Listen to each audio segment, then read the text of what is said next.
So, morning, good evening, whatever this is. I propose, given how warm it's gonna get in here, that we leave the doors I open think it's a great idea. unless it gets too noisy, then we have to close them. But otherwise, let's just, it is ridiculous that we, you know what it is? I got it. The building only provides air conditioning until 6. School won't pay, so we don't get AC. I have no idea if that's correct. I was pure guesswork based on the fact that it's so hot in here. In the afternoons. So did anybody read anything over the week, or look at any of the assignment, or do any reading, or find anything interesting in anything related to zoning over the last week? No? I was reading through, the Eastchester, Board of Standard and Appeal zoning, standard Well, it's not appeal. called the Board of Standards and Appeals. New York City is the only place that I know of where it's called the Board of Standards and Appeals. Outside of New York City, it's always called the Board of Zoning Appeals, Zoning Board of Appeals. I think it was the zoning board of appeals. The Board of Appeals is in it, who knows what else, and board. And I was reading about like people requesting all these variances, like, there's a, rear yard setback or side yard setback, and people wanna like exceed it for whatever reason, and, you have to like say how much, so like say it's like a 10-yard setback, and they want. Does everyone, since he's talking about variances, does everyone know what variances are? If anyone doesn't, you do? Yeah.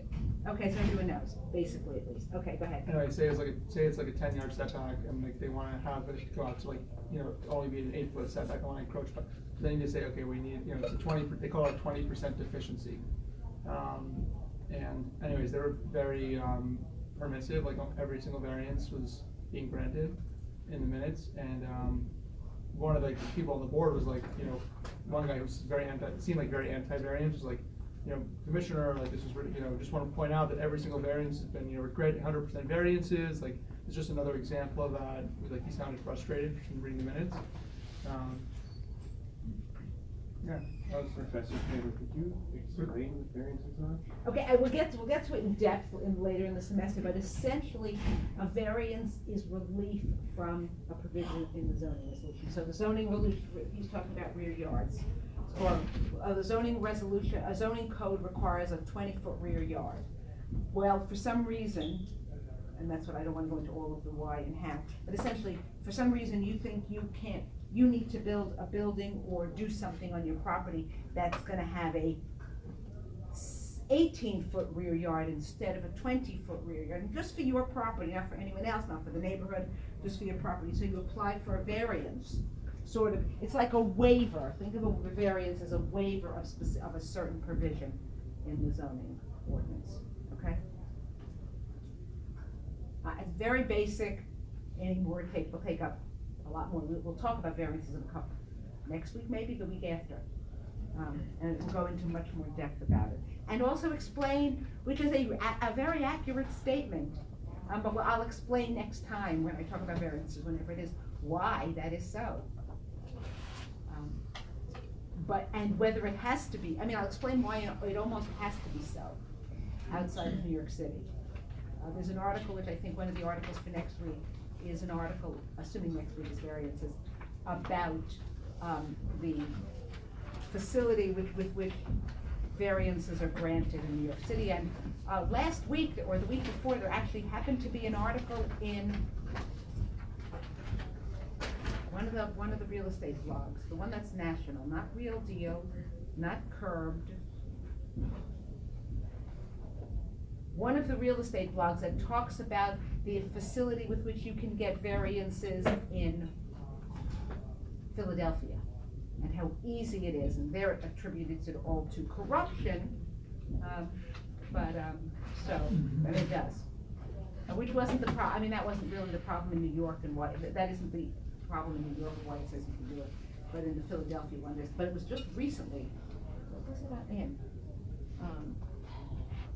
I'll tell you where it was, because I know the person who wrote it. So, let's see.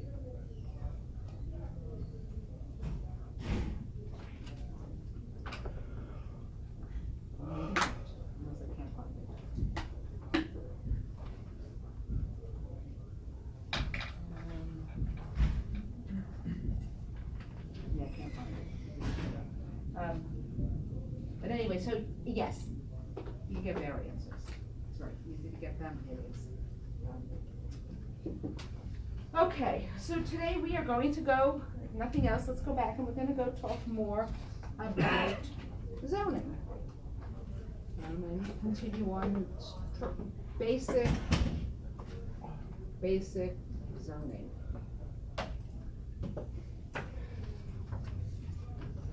Is it on? Can someone look? I think so. How about me? Yes, okay, it's hard to see. Okay, so I started talking last week, we talked about, talking about how there's essentially three kinds of uses. Permitted, not permitted, and accessory.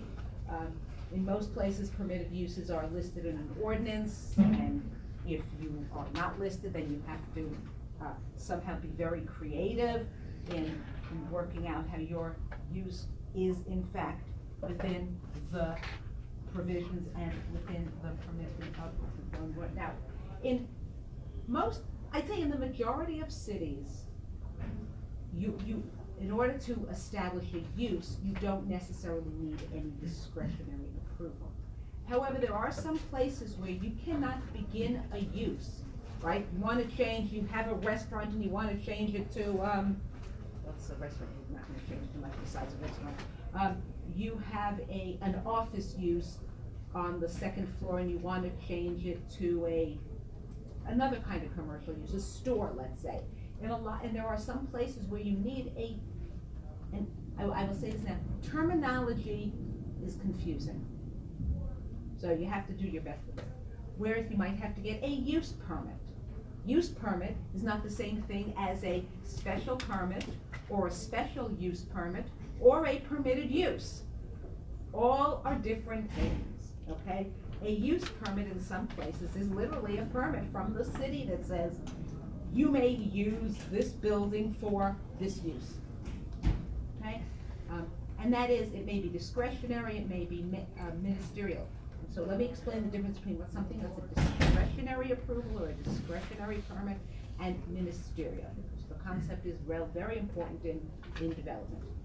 Something that's ministerial, a ministerial approval, a ministerial permit, means that there's no discretion.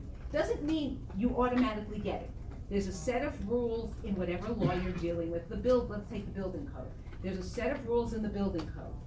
If you comply with the rules in the building code, you are entitled to get the permit. Nobody can say, yeah, I know you meet the rules, but we really don't like this.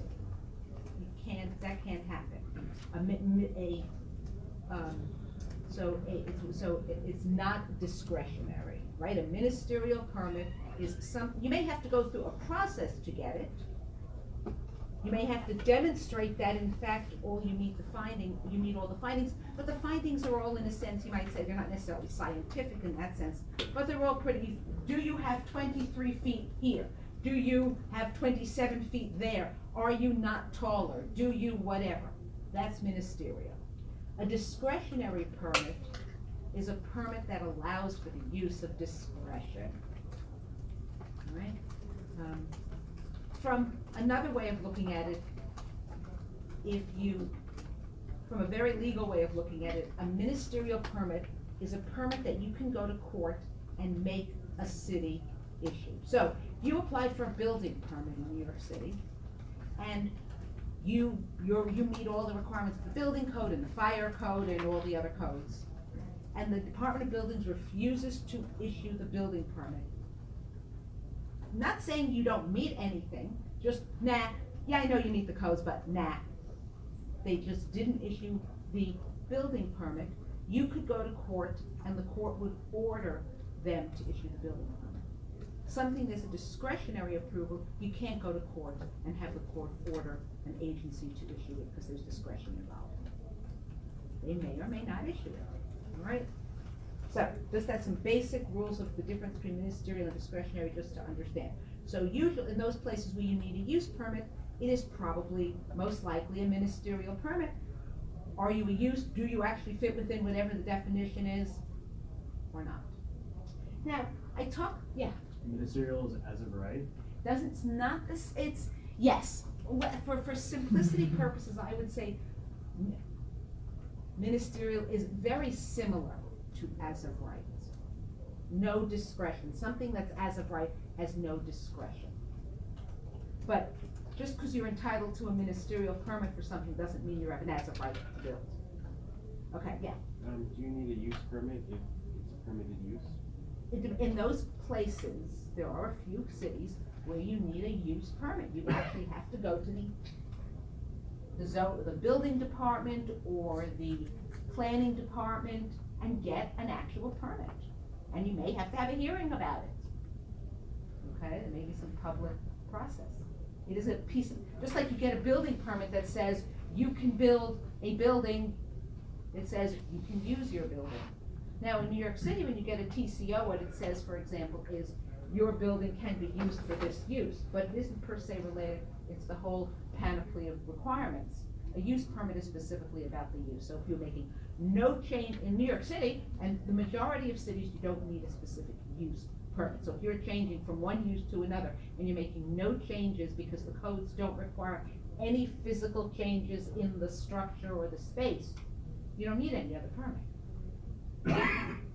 In some places, you would still need to go through whatever process there is to get a use permit. All right, so,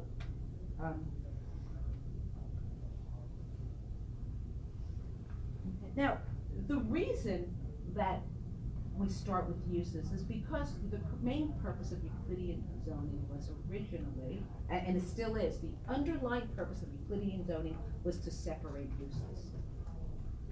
And the separation was really all about protecting the highest and best use, which was, what's the highest and best use in traditional zoning?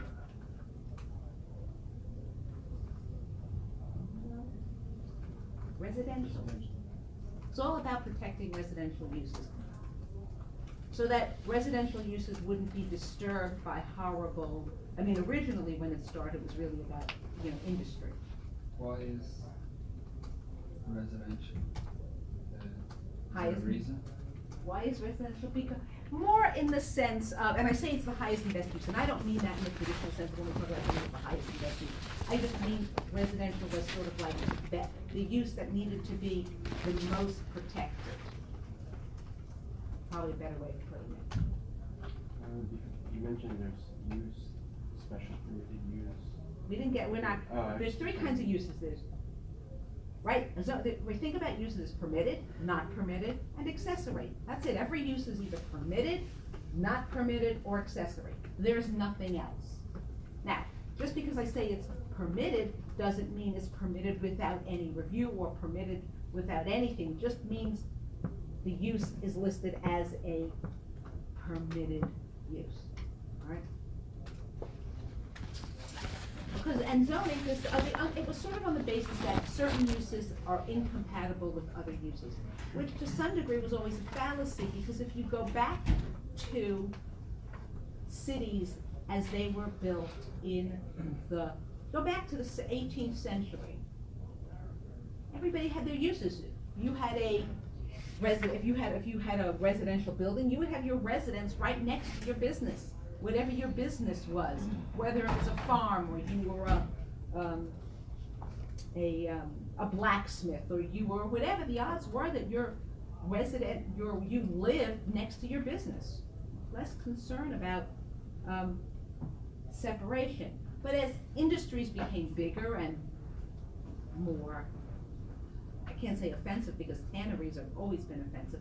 I think just as they became bigger and as there were more people, there began to be this concept that you needed to separate certain uses to protect those uses, and residential uses were the ones deemed most worthy of protection.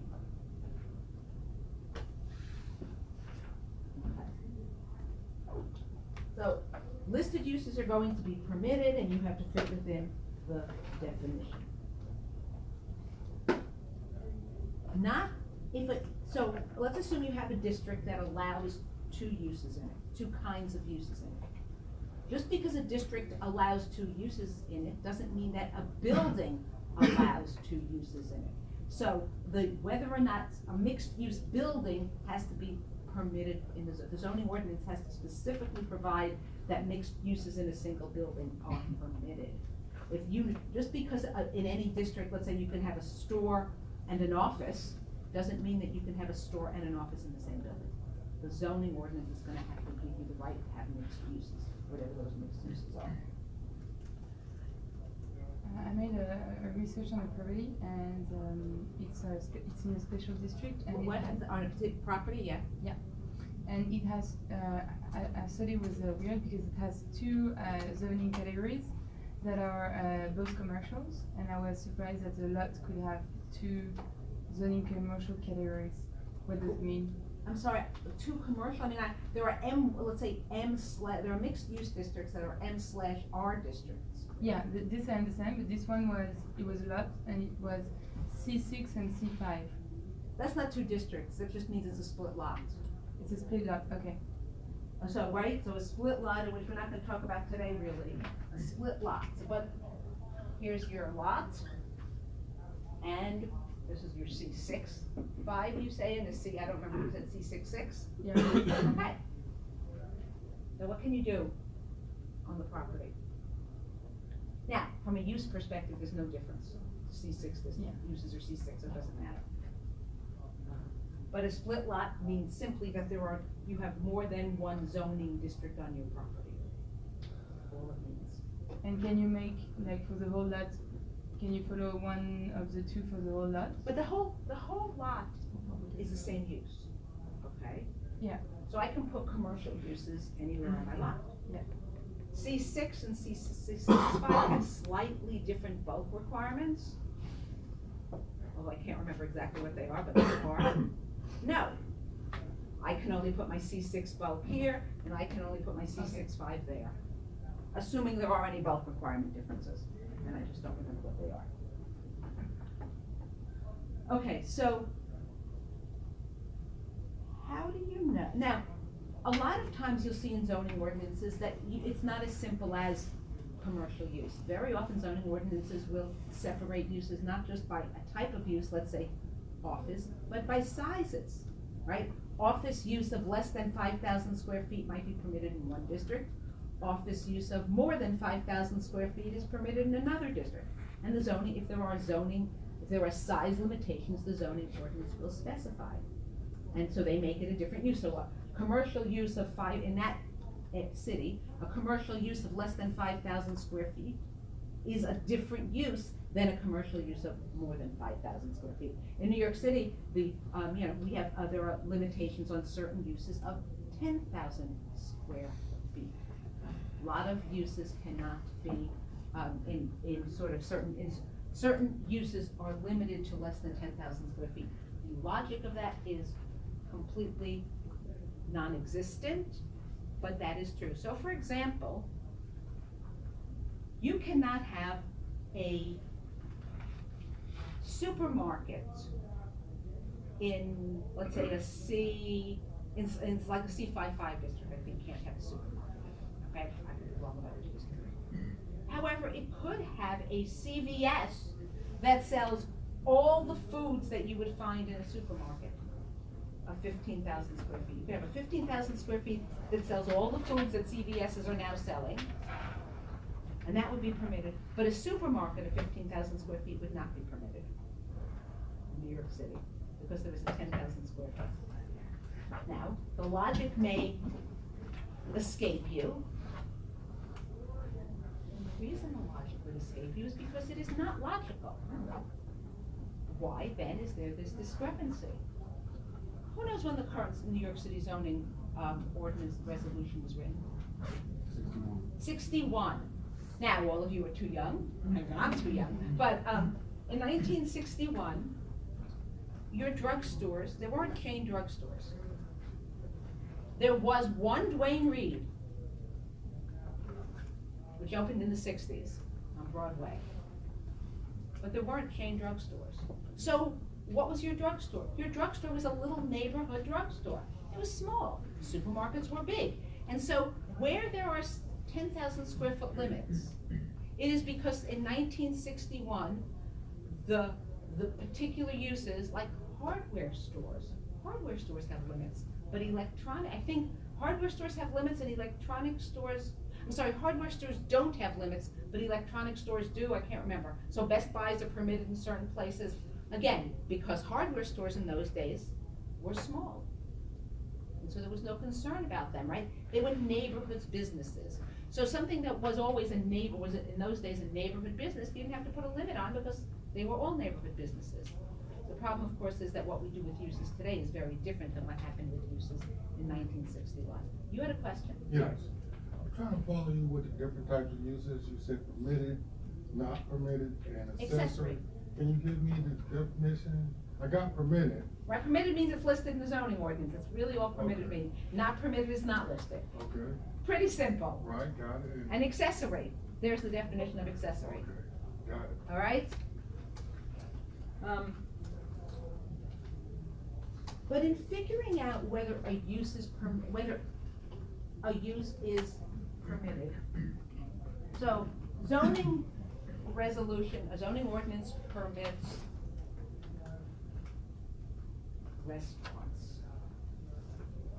That's all it says, restaurants are permitted in commercial A districts, whatever, right, creating something. What are restaurants? Is a McDonald's a restaurant? Is a place that has dance floor a restaurant? How do you know what's a restaurant? I'm sorry? Has a kitchen exhaust? McDonald's has a kitchen exhaust, a place with a dance floor has a kitchen exhaust. Yeah, they do the same thing. I'm sorry? Primary function. Well, the primary function of all three of those is to feed people. Are they all restaurants? You don't know? Well, we don't know. Well, how would you find out? Hire a lawyer? How would the lawyer find out? I'm serious, how would the lawyer find out? We call you land use lawyer. How would I find out? Let's go back to, you have to look at the zoning ordinance. What is one of the most important sections of a zoning ordinance is the definition section. Right? So is a restaurant a restaurant? Well, you have to go into the definition section. Right? New York City doesn't use the term actually restaurants. It uses food, eating and drinking places. That's what New York City uses. And it separates them by size and by whether they have music and whether they have dancing or entertainment. So if they're less than a certain size, they're in one use group. If they're more than a certain size without any kind of music, they're in another use group. If they're more than a certain size but do have music, but not dancing, they're in. So you have to look, well, there was no definition of actually food service restaurant, of eating and drinking establishment in the zoning resolution. But the only way to know what a use is to look at the definition section. Now, sometimes that doesn't help. New York City doesn't, but an eating and drinking establishment means that McDonald's is treated the same as a sit-down restaurant. That is clearly not the case everywhere. Lots of places have separate definitions of fast food restaurants. And the reason they have definitions in most places where they do distinguish between a sit-down restaurant and a fast food restaurant is usually because of a concern over the land use impact. A fast food restaurant is usually a much shorter stay. That is a much shorter stay. Because it's a much shorter stay, you're gonna have more people coming and going, which means you're probably gonna have more traffic than you would from a sit-down restaurant where people stay longer. Where could you actually find these definitions? Because I'm actually going through this right now with an office showroom use on a second floor In New York City? in New York City. Okay, New York City, section 1210 of the zoning resolution is a section that has definitions. Lots of things are not defined. Like Yeah, 'cause showroom is we're not like at the defined. late Office is stages, not defined, and they're it's not like- defined. They're from out of the country, so they're like, we wanna know specifically if the zoning for a showroom slash office falls under office. Office showroom means you can use it for either. Yeah. Simple as that. If it's got both uses listed in your CFO, which means you were probably in the garment center. No, because there were a lot of, Yeah, Parks have, showrooms is not listed. the office and showrooms, oh, The CO says office on each floor, from floors 2 to okay, well, if you 5. go to the zoning resolution, use group 6B says offices, that's it. That means all offices, so if you can define yourself as an office, like a software company will define itself as an office. And it's a Exactly. Department of Buildings accepts it, so that's it. Sometimes, not everything has a definition. Now, when something doesn't have a definition, you know, the building department, or who, you know, which is always the department that issues permits, will use common sense. Sometimes they don't know the answer, so they don't issue you a permit, and the property owner challenges, or they do issue you a permit, and the neighbors challenge. Then you go through the Board of Appeals. We're not gonna talk about that today, we'll talk about next week, as I say, or the week after. But now, someone's making an interpretation. Where do they look? They go to the dictionary. But sometimes you can't tell. So, let's take an accessory use, right? An accessory use is a use that is not listed as a primary use of a property, but would be permitted even though it's not listed. In some places, there are specific things called primary uses. Some places, accessory uses are specifically listed. New York City just lists accessory use. And then it has an example of accessory use. But that doesn't mean it's limited to those, because it's got a, such as. Incidental to the primary use, that means it's less. Subordinate, customarily found in connection with and generally located in the same lot. But that's a definitional problem. I'm gonna tell you about a case. So, somebody wanted to put a pigeon coop, open a pigeon coop on their property, not in New York City, in the suburb. In the Mamaroneck, actually, as an accessory use to their residential use. Well, in Mamaroneck, accessory use includes the keeping of pets. That's actually listed as an accessory use. So the question was a pigeon coop, were pigeons pets such that they were permitted as an accessory use? How do you, you know, this is not an answer that you can sort of say, because obviously it doesn't list every single possible animal. So the question comes down in part to the definition of, you know, the zone. Some ordinances will have an actual definition of accessory uses. Some, like New York City, doesn't actually have a definition, and some of these, that list some possible. So, well, what was the question? Is it a pet? So the first question was, an accessory use is customarily found in connection. Well, are pigeon coops customary? Now, in the 1960s, pigeon coops were everywhere. I mean, my brother's best friend's father had a pigeon coop on the top of his building on East Broadway. People did that.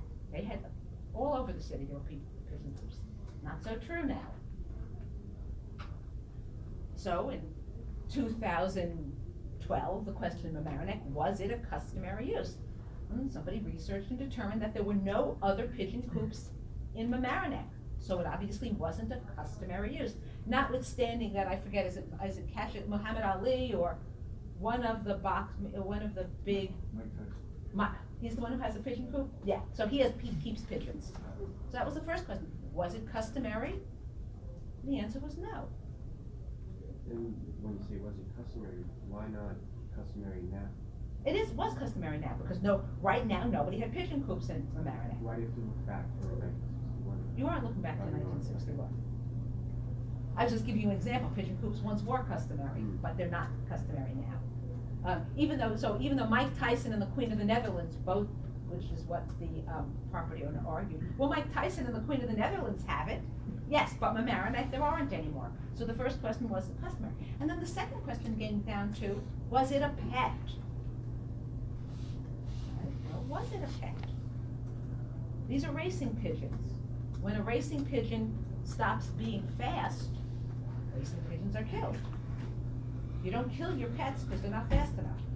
Therefore, the conclusion was they weren't customary and they weren't actually pets, and therefore they could not be permitted as accessory uses. And that's the way of looking at it. That's the way the Board of Appeals looked at it. That's the way you would look at some of these things. How do you know if something fits?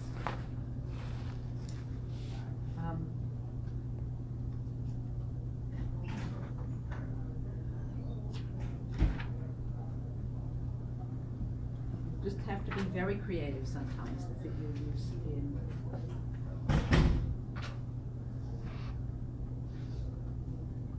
Okay, now, yeah. When a case like that comes up, do you, I guess, would the applicant file the accessory use and it need to get rejected and then they go to the courts of appeal, or would they just send in the No, application? and generally to go to a Board of Appeal is an appellate body, right, Board of Appeals. You can't appeal something that hasn't been rejected, so it would have to be denied by your building department. Right. And some places you actually have to file a lot, and some places, like in New York City, if you know there's an issue, you might just be able to go and say, give me an objection so I can go file an application. You don't have to go through the whole process. I guess if it was, that definition was subject to interpretation, at what point, like who rendered that initially? Initially, when you apply for a permit, right, you're filing with your Department of Buildings, your building department. Every place, it's the building department that kind of issues the permits. Now, in some places where you might need a use permit, you might have to go to a planning body, the planning, if there's a planning, commissioner or something to review it. But either a planning entity or a building department is going to be the one that makes that initial determination. And if you don't agree with that interpretation, Then you can appeal it. Either you appeal it to the Board of Appeals, which can appeal everywhere, every place can hear appeals from any determination, administrative determination, or you appeal it to the court, depending on whether you have to go through the appeal, the administrative agency appeal process, or you can go straight to the court, but you can appeal it. Okay, so, now special exception, also called special use, also called conditional use. They're all the same thing. Now remember I said if a use is listed, it means it's permitted, but it may not be permitted without other review.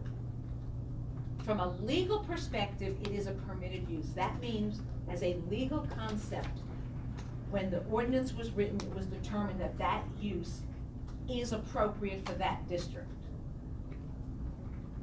A conditional use or a special use means that, notwithstanding that it is a permitted use, someone has to review it to determine that, okay, it's permitted in a residential district, but maybe it's not permitted everywhere in a residential district. Maybe it's only permitted in certain places on a residential district. Or maybe it's permitted only in certain places in a commercial district. So it's permitted use in the district, but it may only be permitted in a particular location by obtaining a conditional use permit, a special use permit, a special exception. What is WeWork's use? WeWork, as a work, is an office use. That's it. That's it. Very simple. It's not an issue. That's what they're doing. They're doing them differently than conventional offices, but they're offices. That's what they're doing. Now, we live, and all of this other kind of co-living is a whole different thing. So we'll get to it shortly. The co-living situation and what that all is. But, so, a special I'm sorry, for example, in a residential district or commercial district, could I open a hotel? and in New York City, you mean? Anywhere, it's just that hotels are not mentioned. Hotels are generally mentioned in most zoning codes. I can't imagine a zoning ordinance that doesn't have something like, and not just hotels, hotels, bed and breakfast. Some places, you'll have bed and breakfast listed, and you might have boarding houses listed, you might have motels listed. They're all different kinds of hotels, and they could all be different districts. Hotel could be in a downtown office district, and motels might be allowed in a more rural district, and boarding houses may be allowed somewhere else or everywhere. It's hard to know.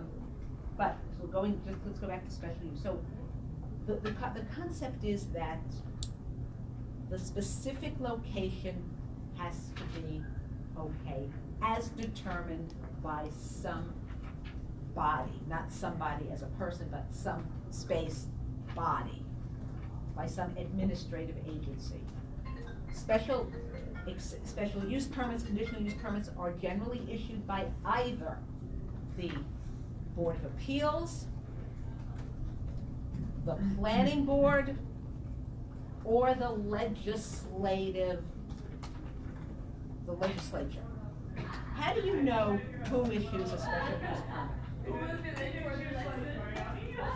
So you know, and I'll talk more about what this is in a minute, but you know that you need a special permit for an arena. How do you know where to go? Would it say in the ordinance? Yes, simple as that, you look at the ordinance. It's the only way you know, because the ordinance is gonna tell you whether you can do it. So, I used arenas in New York City. Arenas are as of right uses if they're less than 2,500 seats in certain districts. They're just permitted uses, I mean, not in every district, but certain commercial districts. If they're more than 2,500 square feet, they're not as of right uses. They are uses that require a special exception, or in New York City parlance, a special use permit. Now, why? Because big arenas raise certain issues. Is there parking? Is there roads? Or is there access? Right, those, you know, if you think about it, those are the big concerns that you would have with an arena. Now, an arena may be an appropriate use in any, you know, high density, big commercial district, but not every place in a commercial district is appropriate for an arena. And that's where the special use permit comes in. So in order to get a special use permit, you have to satisfy the findings, the standards that are written in the zoning. So it's a permission for a particular use, which while permitted, has to meet satisfy certain written requirements, okay? Let's assume you decide, oh, I want to put a hotel, on my property, and the zoning resolution says nothing about hotels. Doesn't deal with it at all. Can I go for a special permit for a hotel?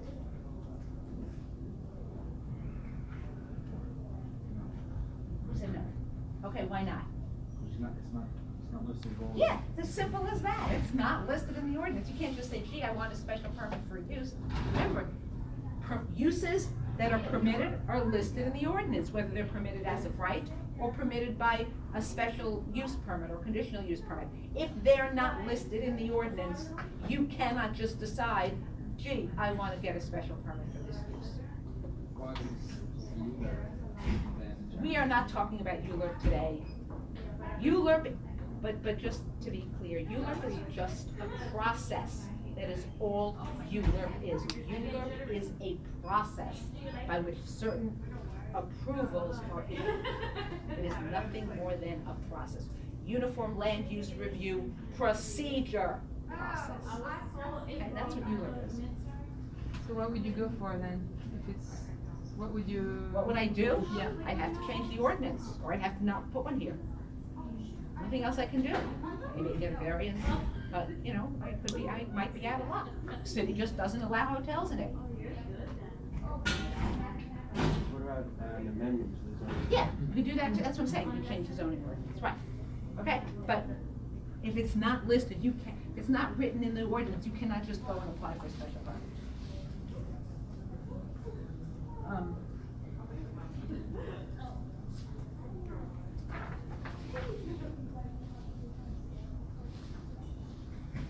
Now, special use permits, so an ordinance is going to list what the standards are, right? In order to get a special use permit for this particular use, you need to prove that, taking a read, I can't remember all the findings, that there is adequate parking within, there's adequate parking in the area, that there is sufficient public, New York City, so sufficient public transportation access. I think there are 4 findings. I forget what the third one is. And the fourth one is every special use permit is going to have a series of findings. And some of those findings may be very technical, right? Has a access onto a public street, is located within half a mile of a major highway. Like something that's, you know, you either are or aren't located within a half mile of it. You either have a lot that's 10,000 square feet or not. Those are, you know, scientific, they're not really scientific, but they're really defined standards. No matter matter where you are, there will always be a finding, something to the effect of, is not inconsistent with the development of the neighborhood, will not impair other uses in the neighborhood, will not prevent the use and development on other properties. What kind of standard is that? Completely subjective. Which means that special use permits are always discretionary. Now, arguably, if you can now, there was actually, no, two cases that came to opposite conclusions. One I just read about in Missouri, somebody wanted to apply for, a quarry wanted to apply to expand on some new property. And the ordinance, Cass County, had 12 findings that a special permit had to satisfy with respect to, location on roads, had adequate dust treatment, it had all kinds of specific standards. And the 12th standard was something like, does not impair the development of nearby properties. They made the 11 specific findings, and then the Board of County Commissioners, which was the agency that issued special permits there, denied it. It said, this is a problem for the neighborhood. They went to court, and the court agreed that they had to make all 12 findings, and if they couldn't make the 12, they couldn't make the 12. Now, I just read about a case where, I don't remember what the use was, but there were 5 right? They had to make 5 findings, one of which was, does not impair the use of the surrounding properties. And the court said, since they satisfied all the other 4, and there was no evidence of anything else, they obviously couldn't be impairing the development of the surrounding properties. So in the first case, the court said, this is what you've decided it can. In this very recent case, the court essentially said, you haven't demonstrated that you're demonstrated. Now, when I say demonstrated, what do I mean? So how does it work?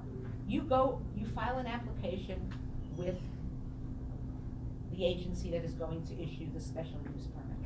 You probably have a public hearing. You present your evidence, either in writing or, as you speak in front of it. You have to demonstrate you meet the findings. So in that case, the court said they demonstrated that they met the 4 findings and there was no evidence to the contrary.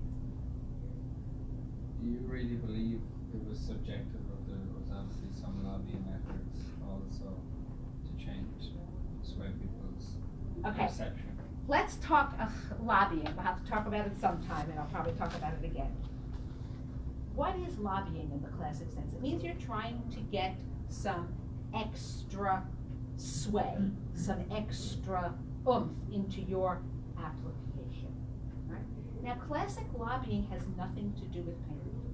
Right? Lobbying means that you know one of the commissioners, and so you explain to him, this is lobbying, we're not talking bribery here, and you explain to Jane, who's the commissioner that this is really, really, really a good thing, this is why we need it, and you explain that. That's lobbying. Lobbying is persuasion. When you lobby for something, you're persuading by all the means you could possibly bring. But that's what you're doing. So was there lobbying involved? Possibly, but in theory, you shouldn't be talking to a decision maker, and in New York City certainly you can't. A lot of places there's ethics restrictions that prohibit you from talking to the decision maker. So how do you lobby? You lobby not by talking to the decision maker, if it's an administrative agency, because you can't go to an agency. You can always go to an elected official, right? Because they respond to the public. If you have a problem, you can call up your local representative, your local city council person, and say, hey, there's this problem. And they can listen to you. That's how you lobby. And they'll listen to you if they know you. They'll listen to you if they know you're lobbyist. Doesn't mean they won't listen to me if they don't know me, and we're just more likely to listen to you if they know you. That's what lobbying is. Traditional lobbying. Bribery is a whole different thing. That's subjective too. I honestly believe that the vast majority of, in New York City, let's say, there is not a lot of bribery that goes on of administrative agencies. I don't think there's any actually that goes on. What about Capolino? and Dil- Capolino is not bribing anyone. How does Capolino work? Capolino works like all lobbyists Well, work. he donates to these campaigns. Yes, it's not illegal. And that's one problem with It's a compliment. not having, but there's lots of issues there, let's not get into the whole issue of, that's a huge issue. I mean, political action committees, which don't identify their donators, but that's not the word, the people who donate, right? You have no idea who's doing it. Now, we're gonna leave aside certain presidents who shall not be named, but the vast majority of the cases, you're not paying them for their decision. The fact that I may have given $100,000 to some campaign, and therefore you're disposed to do something for me, is not technically bribing. All right? Bribing is I give you $100,000 if you'll do this for me.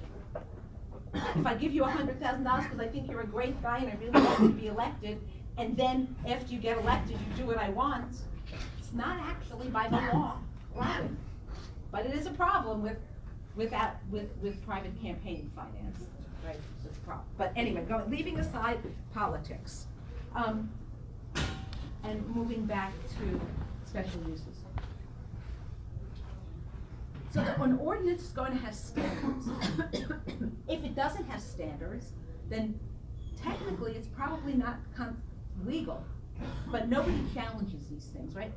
So lots of, New York City zoning ordinance has standards, and there may not be a lot in some places, but some places have almost no, or have very vague standards, like, and they're very vague standards, but people don't challenge it, because it's very difficult to challenge, an ordinance, and you're not gonna challenge it, really the substance of the language of an ordinance, unless it's really a problem you can't get your special use permit.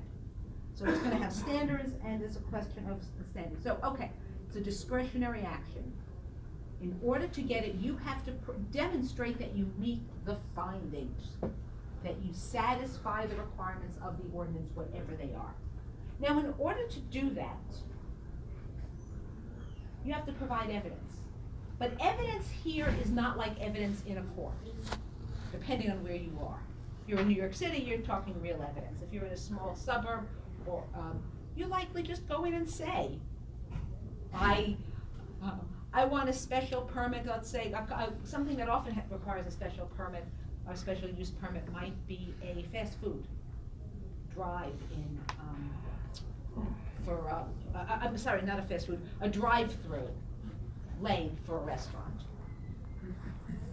And there might be just a couple of standards, right? Is on a main street, has adequate access and egress, and does not impair the development of the surrounding properties, right? That could be 3 standards in it. So how do you demonstrate that you, is on a main street, has adequate. So I have to demonstrate that I have adequate egress and ingress. How do I do that? Well, I probably have to show how many people I expect to come at any hour of the day. I have to show how many people I expect at any hour of the day, how wide my access is, how maybe parking spaces, how the process of how they're gonna go, the drive-through is gonna go, whether the road is so crowded. You'll have to show. Whether you have to actually have traffic studies or not is gonna depend on where you are. Now, okay, I'm a neighbor, and I don't want a drive-through on this particular restaurant. As I said, I think every place has a public hearing, so I go to the public hearing and I say, hey, this drive-through is a terrible idea. I don't want this drive-through here, and I don't want this drive-through because the street is the way that all the kids go to the elementary school. And so you have a problem because it's going to be dangerous for little kids. Okay. Now, I didn't bring any studies. I didn't bring any evidence except sort of saying something, that's true, everybody knows, it's sort of generally known in the community that this is the street that people walk down to get from the housing over here to the school over there. And that's enough. I've made my argument. If the applicant doesn't demonstrate that, probably without real numbers, why I'm wrong. We did a study and discovered that only 7 children walk in front of this school at the busiest, in front of this, on this street at the busiest time of day. And therefore, it really won't be a problem. Another thing that could happen is they could say, that's one possibility. If they don't say that, then the board would be valid for the board to deny the special use permit. Right, you don't need to have findings.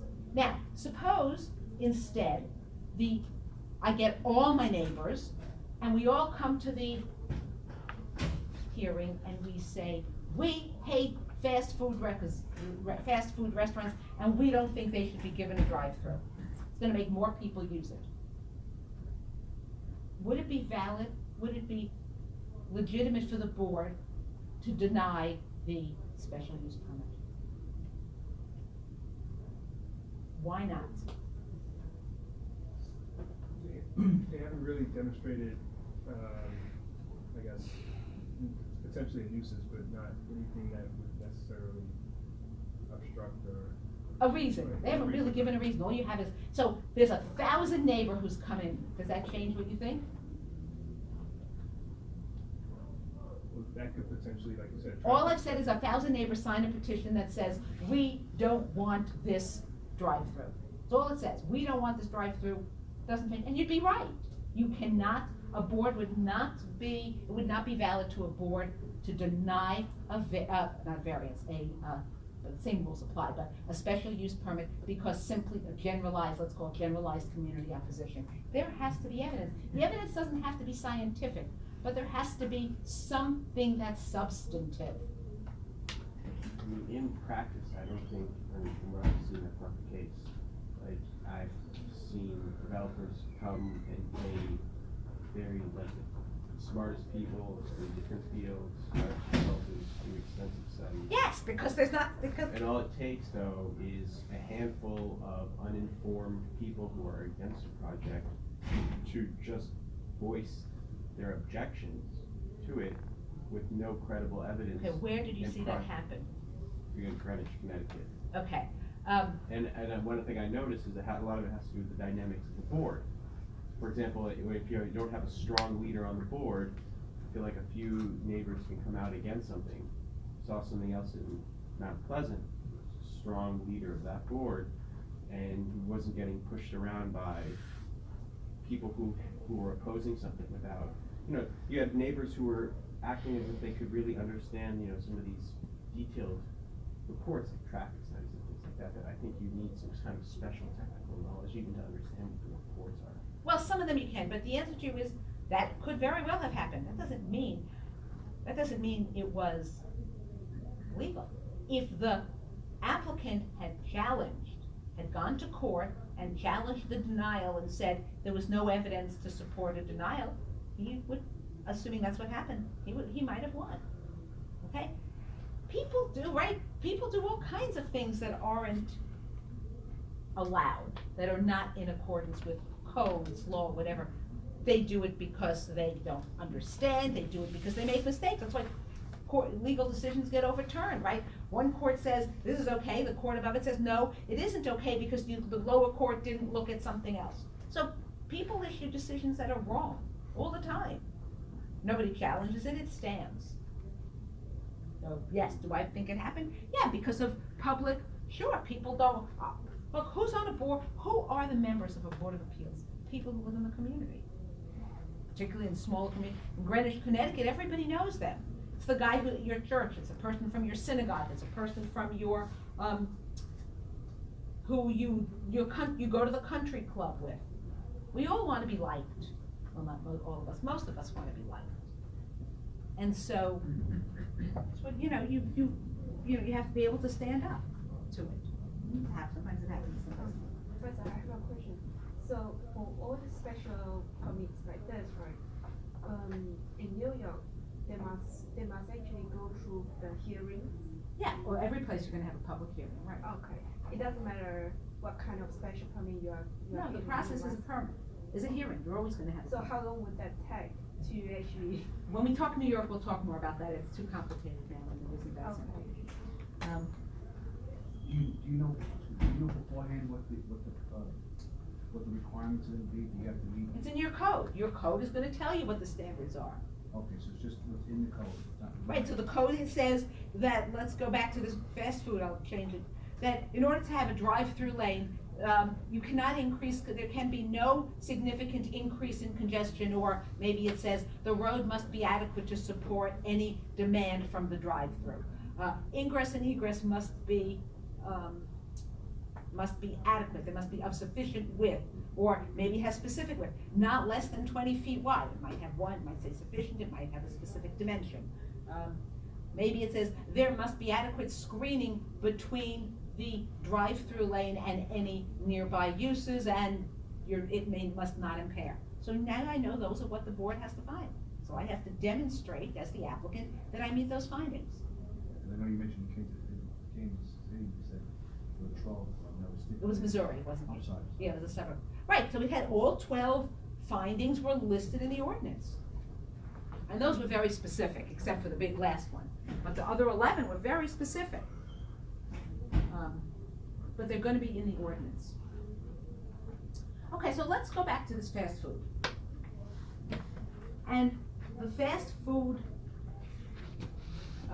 is applying for a drive-through, and some neighbors say, yes, but this is the road that the children use.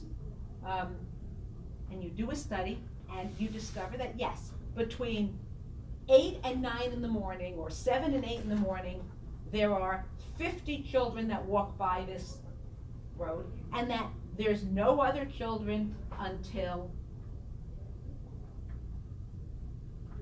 2:30, and then from 2:30 to 3:30, there are 50 or 75 children that walk in front of it. All right. So, a couple things can happen. The board could issue it saying, it's only a little bit, doesn't count, we don't care. More likely, the board can impose a condition on the application. So, what would be the condition? So a condition might be that you can only have a drive-through lane the drive-through lane can only operate before 8 o'clock in the morning and after 4 p.m. And that's it. That would be a condition. The purpose of a condition, there's only one purpose for which a board can impose condition, and that is to mitigate the impacts of the proposed use. You can't impose a condition for any other reason, and if it's not gonna mitigate the impacts, it's not a legitimate condition. So if the condition was, okay, we're only gonna let you have a drive-through if you start serving healthy food. Leave aside that McDonald's wouldn't be able to do that, but let's assume it wasn't a chain store, it was just some local restaurant. You couldn't impose a condition that said that you have to serve healthy food, because that has nothing to do with the land use impact. It isn't gonna mitigate the impacts on the community. Common mitigation techniques are landscaping. So maybe they imposed a requirement that they put bushes, that when they plant the bushes, they're not less than 4 feet high, or they plant a certain kind of tree, or they do whatever else. That's a valid condition to mitigate the impact on the surrounding neighborhoods, right? But the only purpose of a condition is to mitigate impacts. Now, there's at least a couple of cases that say, if you deny a special use permit, that you could have granted with a condition, but just denied it, it was an invalid denial. In other words, if the impact was, like what I just said, let's take the example I just said, and they could have granted a special permit for after 4 p.m.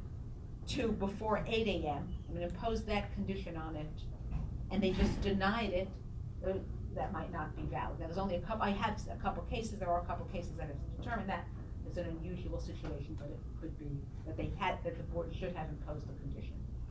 Actually, there was one case which was involved, Trump properties upstate, so, or outside of the city.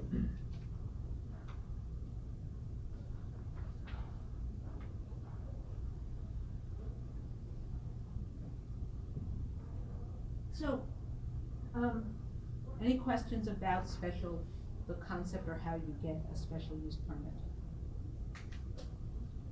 Now, in some places, you can't, there are at least a couple places where you can't have any, I said before there were things like use permits that you might not get. There are some places where nothing, you can't build any use, can't put in any use without getting a special use permit. A court in Wisconsin said that an ordinance that did that was invalid, and a court in, I forget which southern state said that that's okay. Depends on the state, so we don't know whether it's okay. Whether it could have no as of right uses, just uses, not with respect to anything. Now, even though they're called special use permits or conditional use permits, they can also be issued for non-use related activities, right, for bulk waivers or something else, but they're generally issued. Oh, it was North Carolina where it was permitted to have, only use, where it was, the court said it's okay if all uses require a special use permit. New Jersey said that having only conditional uses is invalid because the principle of everybody, right, you have to have uniformity of use, and if you're only permitting a use by a special use permit, then you don't have uniformity because you don't know what uses you're gonna be able to have there, and you won't get the same uses. So it depends. Does rulings and special exceptions make precedents for other? Absolutely. Any decision by an administrative agency is going to be precedential. But Only in the state of? everything is only, courts are only, these are all done in state courts or state. So if New York City Planning Commission, let's take the BSA, if the Board of Standards and Appeals granted because sometime in New York City, the Board of Standards and Appeals grants certain special permits. If they granted a special permit for a particular use, they can grant special permits for certain for example, waiving parking in certain situations. They granted a special permit to waive parking requirements in this particular situation. And now you apply for the same thing. They have to, basically your application has to be significantly different for them to deny it. Now, just because I granted it to Jane doesn't mean I have to grant it to Paula if there's a difference between the two. Would you have to, let's say precedence was made through the BSA, could you gain the variance through Special standard? use permit's not the same, but. Sorry, through standard DOB? No, you or can't, have to- the DOB, if you think of it as a hierarchy, you have the building department down here. Above them is like the Board of Appeals, or Planning Commission, or whatever, and above them is the courts, right? The building department cannot override what a court says or what the Board of Appeals or the Planning Board or whatever, can't override, can't work that way. They're at the bottom, DOB can make the first determination, can't override what some other agency is doing. No, but I mean, let's say the BSA had allowed the variance for parking lots, and now I was neighbouring lot, and I went for. You still have to go back to them. DOB, the building department cannot say, oh, they gave it to Paula, now they have to give it to Jane. They can't, it's not up to them, that's not their function. Conditional use permits are issued by whichever agency is authorized to issue them under the ordinance based on the state law.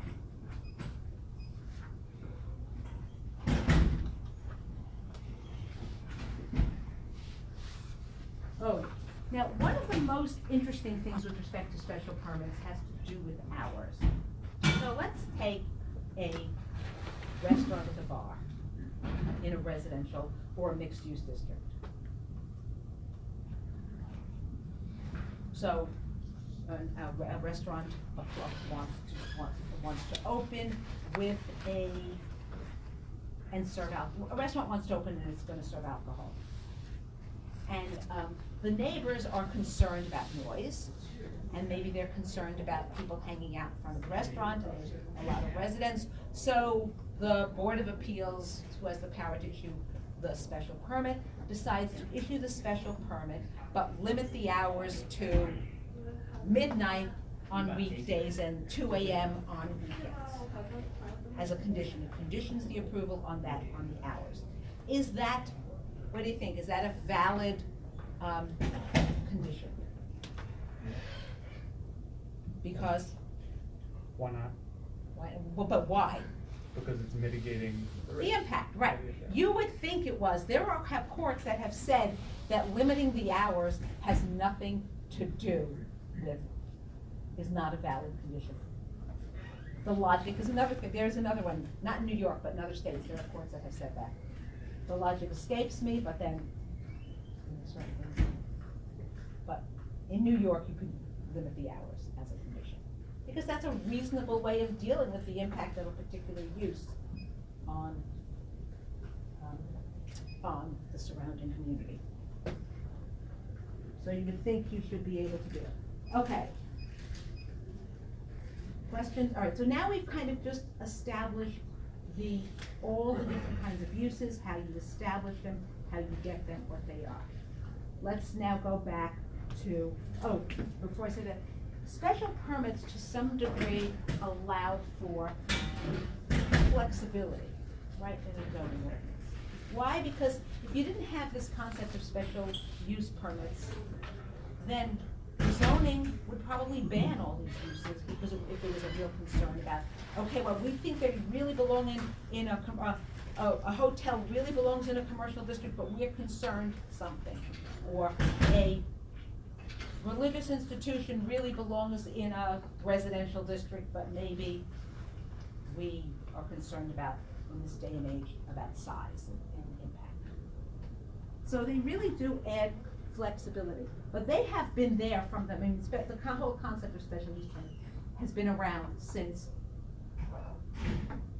zoning ordinances were first written. Okay. Now, so we have this all. So, original zoning ordinance, when the zone, in 1920s and 30s and 40s, when zoning ordinances were first adopted, and the Union v. Ambler Realty case was based on something called cumulative zoning. So originally, most zoning was cumulative zoning, right? Cumulative zoning is the concept that, think of it as think of a triangle.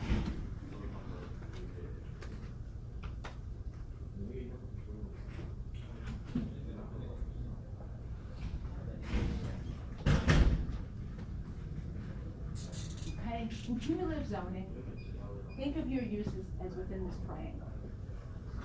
Maybe at the top of the triangle, you have single family, residential. And then you have multifamily. And maybe next you have office districts, right? So office uses, not district, but office uses. And maybe next you have, all other commercial uses.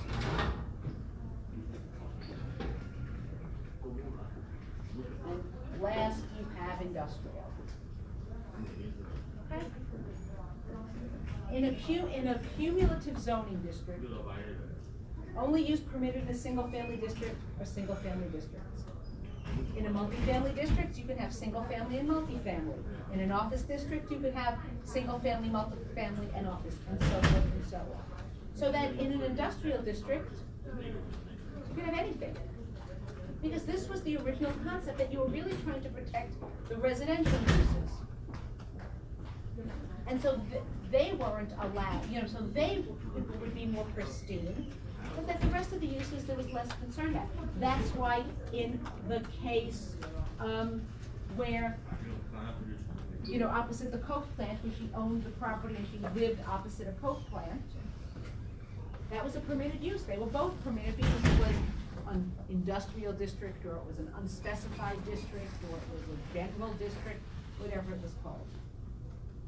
Zoning ordinances, all zoning ordinances were originally, they just were, because this is what people were caring about.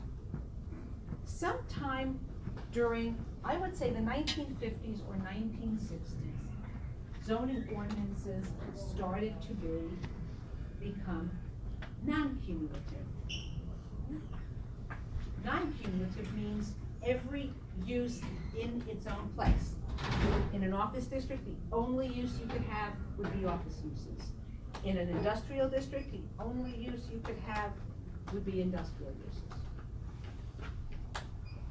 Now, this grew up in the 1950s and 60s. And in particular, the 1960s saw a lot of changes in zoning. So, if you go back to the pre-1960s, most cities, you could have all these mixed-use districts. Think about New York City in the 1950s or 60s. New York City had residential, the pre-61 zoning had residential districts, it had some kind of retail, commercial districts, and it had industrial districts. Well, it didn't have industrial, it had like unrestricted districts. You could have residential uses everywhere. There was no limit. I mean, you couldn't have other uses in all the residential districts, but you pretty much could have residential uses anywhere. We weren't segregating them. And in the 60s, among other things, we started to have much more segregation of all kinds. And I don't mean de facto, I mean, the law established much more segregation for all kinds of reasons. I mean, there really were a lot of reasons. But one of the things that happens when you start segregating uses, what do you do? What do you do with respect to districts? And you have a lot of grandfather cases? Yes, but what else do you do in terms of future? A lot of commutes. Yeah, well, we had roads in the 60s now. Changing the landscape. You're changing the landscape, yes, what else? So you redraw the zoning. Well, you're not redrawing, I don't do anything. What I'm doing is I'm limiting the amount of land for each use in a much more restrictive way. And from a housing perspective, the issue of affordable housing came with the restriction of uses. Because in 1940s, if I wanted cheap land to put my house on, I'd put it down there. I could get affordable housing. Yeah, I might be next to an industrial building, but I could have a house there. I could build an apartment building. When I only have residential use in my residential district, there's a lot less land for it. And at the same time, Moses did slum clearing. Oh, yeah, let's not talk about urban renewal and Robert Moses, but yeah, go ahead, what were you gonna say? Like basically came around the same time as right before the war. Then it was 61.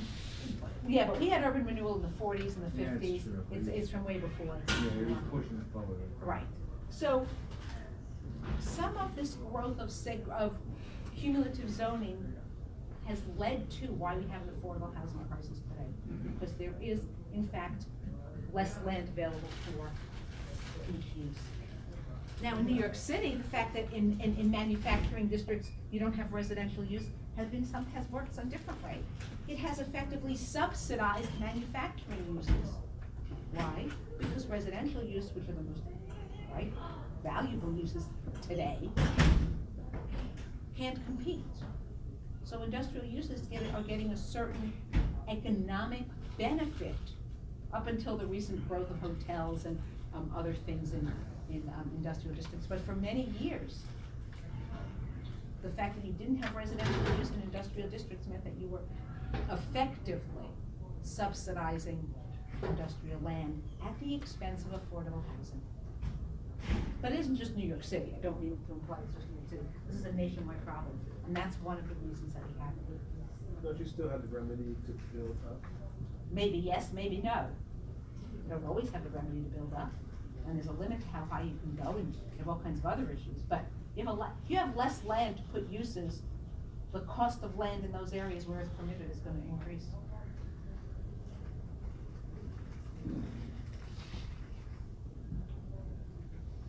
So, It also led to all kinds of segregation. Because as we had separate single-family districts where you didn't permit any use, you might have more, it just led to all kinds of segregation, but mostly economic. Okay, so we talked about what as of right is already. Okay, so going back to cumulative zoning. So I call this single-family residential use. So, one of the biggest questions is, what do I mean by single-family residential use? What is single-family residential use? And even broader, what is residential use? How would you know what residential use is in any district in a city? Reading the definition. Yes! I mean, this is the answer. This should be your first thought. The first thing you do when you're trying to figure out what something means is you go to the definition section. Doesn't always mean there's a definition, but that's where you start. Okay? So residential use in actually New York City zoning ordinance takes you to the multiple dwelling law. Okay, but family is the whole idea of family and residential. It's really become a major issue today. So originally the concept of most zoning ordinances prior to the 60s did not define families. So you might have something that was single family uses, but nobody defined what a family was. So if you looked like a family and acted like a family, that was good enough. Who cared? Starting in the 60s, ordinances started to define families. Anyone have any idea why in the 60s we started to define families? Maybe there was just a lot of, I guess, maybe cases that were just in the gray, not so black and white, so they needed to bring some clarity or uniformity. Yeah, no, not really that. There's we have like certain houses were packing people in, and you have to, maybe there was like an occupancy. Well, you don't need to be a family to have occupancy. You can say not more than 5 people here. It doesn't have to be family. Homophobia? No, 60s was too early for really homophobia. What happened in the 60s? What did we have in the 60s? Civil rights. I'm sorry? Civil rights. Yeah, what else did we have in the 60s? Vietnam? What else did we have in the 60s? We had hippies in the 60s. And where did hippies live? Together. I'm serious, right? You had communes. What else did you have in the 60s? Up until the 60s, most universities required that you live on campus. And it was single-sex dorms. What happened in the 60s? Co-ed dorms and people moving off campus. So all of a sudden, you were getting all these other people that weren't families. And residential communities, particularly white residential communities, but not only, and white middle-class residential communities, began to be very concerned about all the people. And I don't mean this was not a racial, for the most part, this was a protection. They were trying to protect themselves against the evils of drugs and the evils of communes and the evils of whatever else was going on over there. And so, and this really did. Ordinances in the 60s is when you started having definitions of family. Most zoning ordinances, I don't know about most anymore, I'd say the majority of zoning ordinances today have some kind of a definition of family or household. Sometimes it's not considered, it's not the term family is used, the word household, single household use. And a lot of those zoning ordinances, including New York City's, there was one other thing that led to the concern about families. 1960s was when people realized that all of these institutions where the mentally disturbed were imprisoned, and I don't mean imprisoned, I mean were kept, that it was bad for them.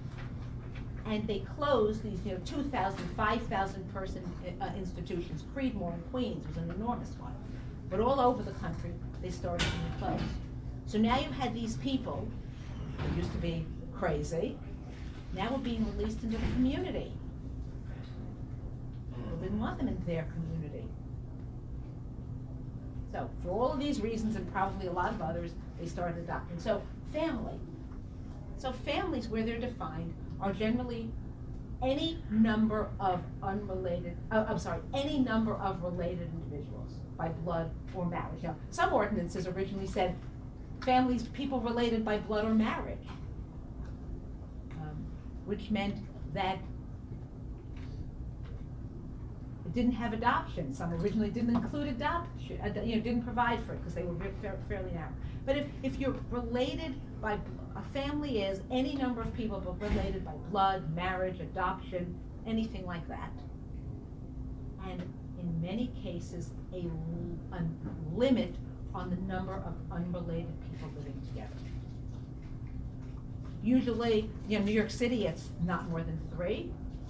It's in the zoning ordinance, it's in the housing, it's in the multiple dwelling law, it's in the housing maintenance code, there might be it, that's where it's in.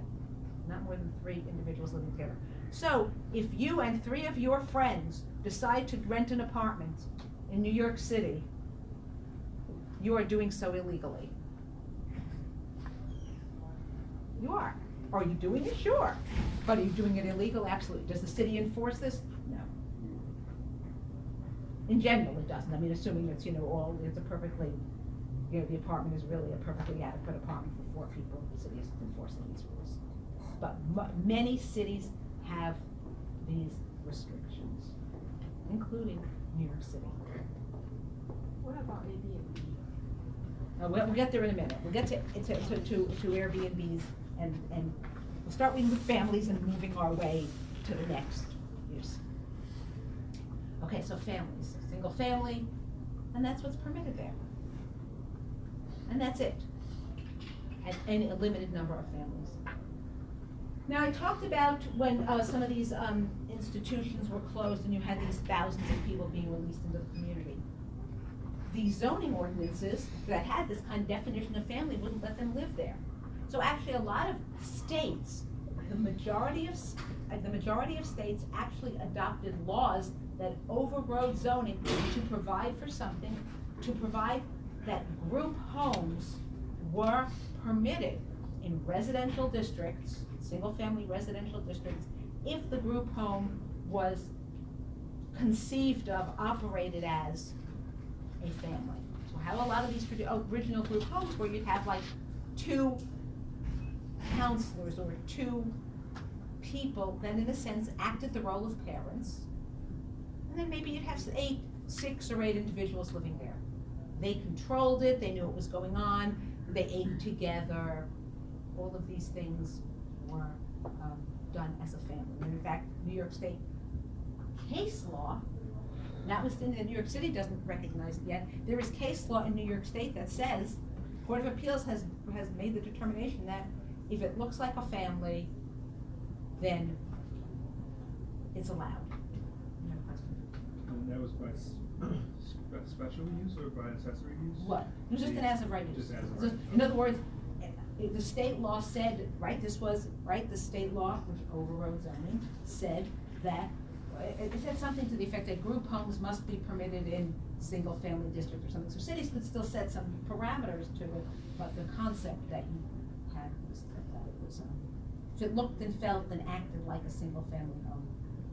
And does the city have to adopt that into the ordinance? If the state overrides in the city, then the city can't write a law that prevents it. Right, so yes, you have to apply. But New York City. Not that, I do agree with a lot, wasn't it, talk, but I remember, but not that big 2,000 people into a place like that is good. But do you think that now you take 2,000 to 20 in every community will be better? Because now you're gonna have to, you're not getting the care you need. Yeah, but you see, in theory, a group home should be providing that. The fact that it doesn't is generally because of 2 things. One, it's not adequately funded, or 2, there's no oversight of the people running it. That's the cream, because that was during the 70s and 80s. Horrible. It was before the 80s. It was right around the rivers when it broke. That was one of those days. But it was before because that's what happens, and they're not operated properly. But in theory, the group home should be better. Now, the Supreme Court, actually, so the case came up out of a Long Island case. It came out of a Long Island case. It was Stony Brook. So a group of students at Stony Brook rented a house for themselves in the nearby, whatever the next town over, next village over was next. And, they rented it to have 6 students in it. And the city refused to allow them, tried to evict them, and said they couldn't live there, and they went all the way up to the Supreme Court. And actually, the Supreme Court said that there's nothing in the Constitution that requires families to be treated in any certain way. So you could discriminate against a family. Now, under HUD, there are a lot of housing laws that might prevent that, but the Constitution doesn't. A situation like that, so students would technically win, like. They lost. Oh. That's what I'm Oh, okay. saying. I'm sorry, the students won, yes. I'm sorry, I apologize, yes, the students won because, no, let me start to say. The students lost because the city could discriminate, it could define family, therefore the students had no rights. If the city limited housing to a family by, not more than 2 or 3 unrelated individuals, they couldn't live there, so the students lost. But in a situation like that, winner or loser, there's a lot of litigation fees, like, you're pushing law forward in the country, but, The simple answer is Is it's there a little more, payout? it's a little more, most of this kind of litigation is brought by one of these not-for-profits group, on either side, the left or the right or the middle, right, whatever it is, all kinds of organizations that will bring that kind of litigation to challenge a law. So you're not paying for it in the first place. And then the second thing is if you're challenging a law on an unconstitutionality basis, and you win, you get legal fees. If you lose, you don't, but if you win, you get legal fees. Okay, so now in a lot of states, the states now don't allow that.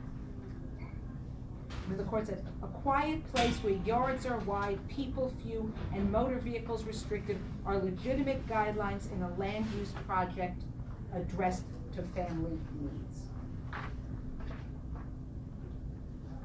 Okay? So, we can have restrictions. Okay, now, next, we move aside, so we all understand what or what not families are. So, there's lots of illegal. People live illegally in these kind of scenarios all over. You wouldn't want to advertise. I had a client who wanted to build a building, and he was going to build a condominium, and he was going to have each unit 4 bedrooms, and he was going to advertise it as, buy a unit and rent out the rooms. And I basically told him, it's one thing, it happens, people do it all over. You can't advertise that. If you advertise it, that's illegal. Why? If the same group of family rents the 3 rooms? Because he was gonna rent, there was no limit on who you could rent it to. It wasn't like I own an apartment, I rent out my apartment, like I buy it. Right, if I buy a condo, I can rent it to you, and you live there if you had, if you're legally with a spouse or a significant other, and if you had kids, right, you could live there, have a 4-bedroom apartment. But that's very different then it's not any different, then there's nothing special about it. That's every apartment you do that with. No, the goal here, they were gonna advertise it as, I own this, I can rent out my bedrooms individually. That was what it was about. Can't do that. I remember when I was in law school, there was a brand new apartment building being built all the way in the West Village. This is when Christopher Street was not a safe place, back in the, this would have been in the 70s. Late 70s, early 80s, when it wasn't a super safe place, and this was at the end of Christopher Street. They couldn't rent it. They ended up having to rent it to students because no one else wanted to live all the way in the West, all the way west at the end of Christopher Street. So, all right, so now let's go to the next. Let's take Airbnb as a free thing. Is Airbnb a permitted use? So I own a house, I own an apartment. I'm a landlord, I have an apartment, and I rent my house, my apartment to someone else on Airbnb. Is that legal? Now, I rented only to one family or one person. Is that legal? Yeah. Why? If you're done. I'm sorry? I was thinking in terms of if you lease space, if you lease an apartment and then you can't lease it out because that you're not actually on the lease. Well, leave that aside. Leave aside what your residential lease might say from a broader Owner. perspective. Let's say, leave aside, let's assume the leases that we're gonna talk about in this are all gonna be silent on that subject. Okay? So, lease has no restrictions. Would it be legal for me to, if I own or an apartment or a house, or rent an apartment or a house, and assume no restrictions in the lease, or lease it to someone else on Airbnb? What do you think? Is it legal or not? Yes. Yes, why? Because it's your property and it's still zoned for the same, you're zoned for the same thing. It's not a hotel, you're just having someone stay for. You're leasing it to like a family and they're Yeah. staying just like you would. What do you think? Well, it's, I mean, obviously you can do what you want. Well, you can't do what you want. You're always limited by zoning. Nobody should ever say it's your property, you can do what you want. That is a wrong answer. Just, I give you that right now. It's your property, doesn't mean you can do what you want. So, Depends on the code. I'm sorry? Doesn't it depend on the code? Yeah, of course, that's the answer to this. It depends on the code. But how and why is the issue? Because a lot of times the code doesn't say. New York City zoning ordinance would not zoning ordinance in New York City would not actually tell you whether you can do that or not. I thought the code doesn't permit hostels. But we're not talking hostels here. Leave aside hostels. And it's much more complicated than the code doesn't permit, because it doesn't actually say. Does it matter how long it stays for? Yeah. In New York City, that is one thing. What do you think? Oh, we'll come back to that in a second. Did you have another thought? Unless you explicitly have the sublease right, I would say. No, we eliminated that. We're gonna say no restrictions in the lease. I would say probably not, because that transaction is technically commercial in nature. So, when I lease my apartment, that's commercial. If I own a house, I could rent it to someone else to live in for 20 years. That would be fine. Why? What's the difference with Airbnb? Does someone else have any thought? Otherwise, then I'll tell you. Are you always allowed to rent your apartment or house? Are there any places that renting would not be allowed? I mean, aside At all from renting, like no renting at all? I can't imagine any. aside from having like a deed, probably a deed on it or something. A restrictive covenant in the deed, I can't imagine any laws that would prevent. The answer has to do with where you are, because this vastly differs from place to place, and what it means to say residential, and so, let's start with New York City. New York City, the reason you can't do it, whether you can do it or not, is going to depend on what your C of O says. New York state law, as a result of a building being, a residential building being operated for short-term stay, way before Airbnb, so it was not way before, but before Airbnb, it was 2008 or 9. New York state law separates uses into temporary and permanent. Temporary is less than 30 days. Permanent is longer than 30 days. Residential is defined under the multiple dwelling law in New York City as more than 30 days. Okay? That's also called a Class A occupancy. All right, all these different terms. There's a lot of different related terms. Class B occupancy is temporary or transient. That's less than 30 days. So, if you have a C of O for residential use, you cannot rent out an Airbnb for less than 30 days because that is transient use. Accumulated 30 days or 30 days within the year? 30 days at any point. I can't rent it to anyone for less than 30 days. Oh, Can't do right, it. okay. Now, if my C of O allows for Class B occupancy, which is not permanent, I could. So since most residential buildings except SROs, which I'll talk about in 1 second, are Class A occupancy, any residential use of a multiple dwelling is not allowed. Airbnb in a multiple dwelling is not allowed anywhere in New York City. No, multiple dwelling? Multiple dwelling, right, because the multiple dwelling law only applies to multiple dwellings, more than 3 units. If you're a single dwelling, you could, If- So, if I'm a single family, I own a single family house, or I own a townhouse on the Upper West Side, or I own, right, a single family dwelling, the multiple dwelling law doesn't apply to me. So, in theory, I could rent out my house on Airbnb. Question, how many people could you rent it out at the same time? Well, we go back to, in theory, it's a single family dwelling, a family is not more than 3 unrelated individuals, so in theory, I couldn't rent it out to 5 people. Unless they were married, I don't mean married, related. So, to sum it up, But it's very hard to, that's a harder thing to police, but in New York, for multiple dwellings, it is not allowed. For single family use, you could do it. you can do You it. could probably do it, yeah. That's not where most of the the issues come up. So, in other communities, the courts have looked at the issue this way. And they've looked at it mostly, it's come up in single-family dwellings. And courts have reached different conclusions. Sometimes it depends on the particular state, and sometimes it depends on the actual words of the ordinance.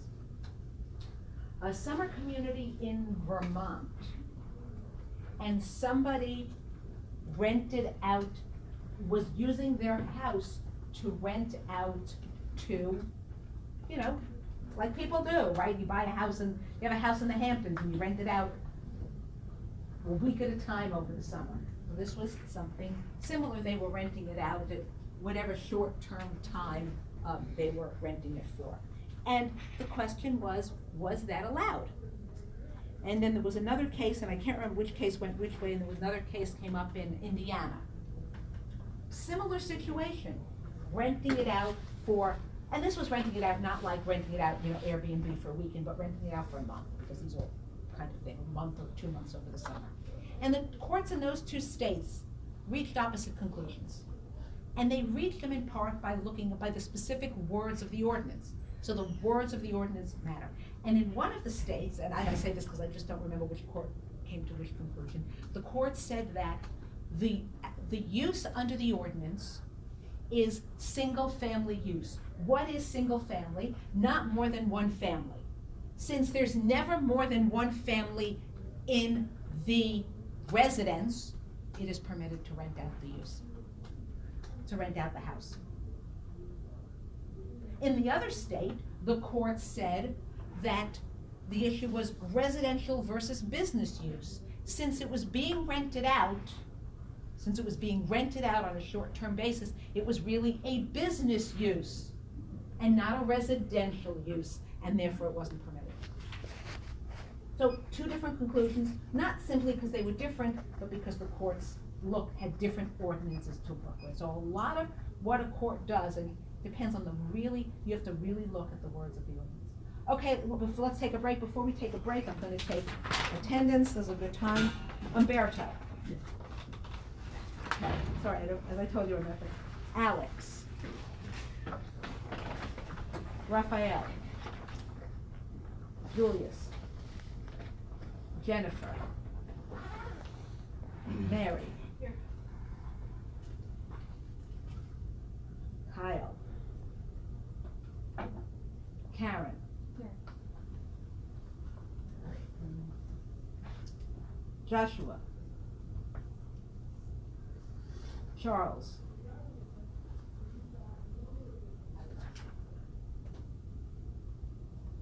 Philip is here. The reason I know his name is because he was in my class for a bit last semester. Brandon. Enmo. Robert.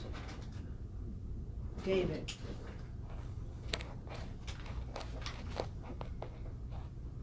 Joseph.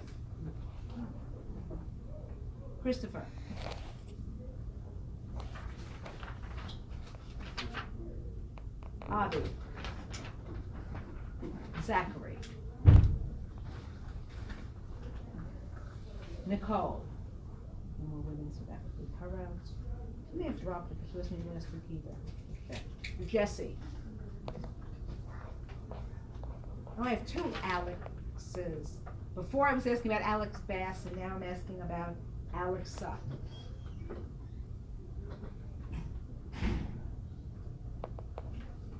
Ling.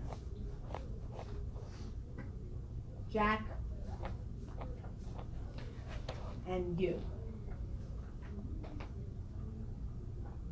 Okay. Let's take a break.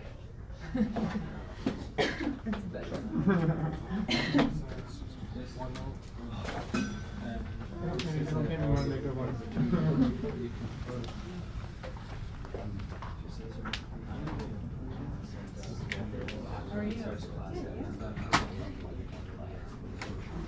Yes, I did. Your, yes, I did. Didn't I respond to it? I didn't see your response as well. Oh, and then I didn't see yours, but I only saw yours, I thought. And then I didn't see it. I didn't say, okay, for that, so.